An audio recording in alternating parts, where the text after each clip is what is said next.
மலர் என்றால் காம்போடு இருக்கும், இங்கு என்ன கை காலோடு இருக்கின்றதே. கவிதை என்றால் நோட்டு புத்தகத்தில் இருக்கும், இங்கு என்ன சுடிதாரில் இருக்கிறதே. நிலவு என்றால் இரவில் மட்டும் தெரியும், இங்கு என்ன பகலிலும் தெரிகிறதே. தென்றல் என்றால் மாலை நேரத்தில் வரும், இங்கு என்ன மதிய நேரத்திலும் வருகிறதே. வானவில் என்றால் மழைக்காலத்தில் தோன்றும், இங்கு என்ன வெயில் காலத்திலும் தோன்றுகிறதே. சிலை என்றால் ஆடாமல் இருக்கும், இங்கு என்ன அங்கும் இங்கும் நடக்கின்றதே.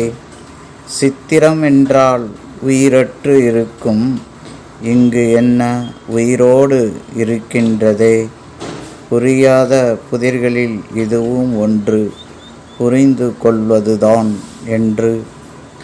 இவன் கவிதை ரசிகன் குமரேசன்.